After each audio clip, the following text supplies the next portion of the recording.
Okay, back to our car. So if I go to the UV texture editor, again you can see the car body nicely arranged there in preparation for our texture.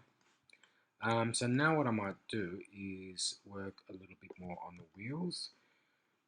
And to make things easier, rather than doing the same thing to each of the four wheels, what I might do is just work on one wheel and then just simply duplicate rather than going through it from the start again.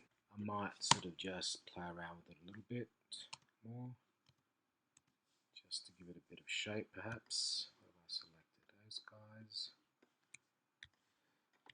Okay, I might just bring that out a bit. Now the inside of the wheels I won't see in this case. So again, like always, where you're not going to see those polygons, they might as well be deleted. Okay, that's all of them. Yep, and delete. Alright, now what I might do is I basically, as I mentioned before, I want the wheel of the car to be part of this UV texture. So what I'll do, again there's a few ways of proceeding, but to make things easier in this case, I'll just combine the car and the car body and the wheel.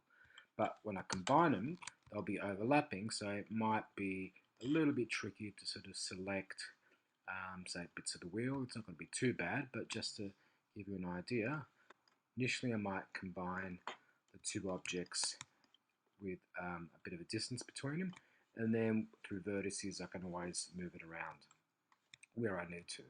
I'll select both of them, mesh combine, delete history. So you can see now that those objects are one, the wheel and the car body. The wheel's UVs have become part of the car body's UVs. So to make things easier, I'll temporarily move these, oops, that should be UVs rather. There we go, move them away.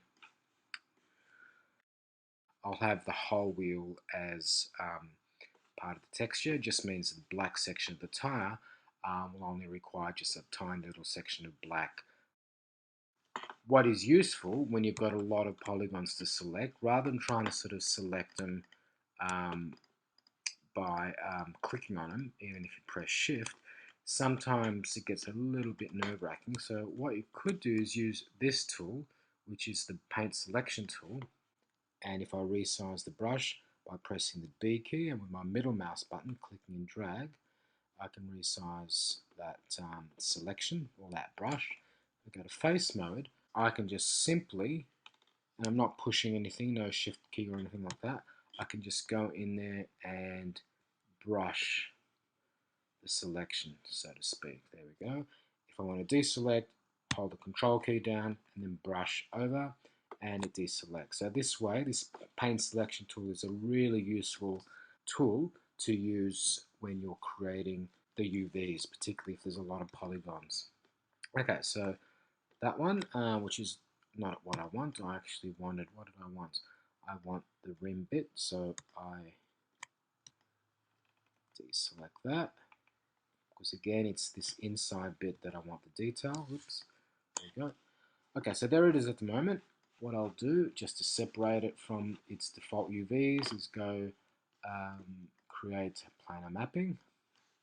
The axis that I need is the x-axis, and apply it, and there we have it. Okay, so there's the wheel section, or the center of the wheel section. So that's those guys. Now for the other section, I'll just press shift and invert the selection. So now I've got the tire bits selected. Now it doesn't really matter how I map those, because really it's just going to be black. So I could probably leave them as it is, but just to maybe make it a little bit neater down the line, I'll just create, now again, it doesn't really matter which, in this case, which mapping I use. I might actually use spherical. Yeah, that'll do. Again, it doesn't really matter because I'm just going to use a color for that. So I'll just Control to show, move it. That'll do. I probably could have kept it the original shape, but again, it doesn't matter. So all it needs to be is just a tiny little bit somewhere, and maybe I'll find a bit of black when I do the texture, maybe in there.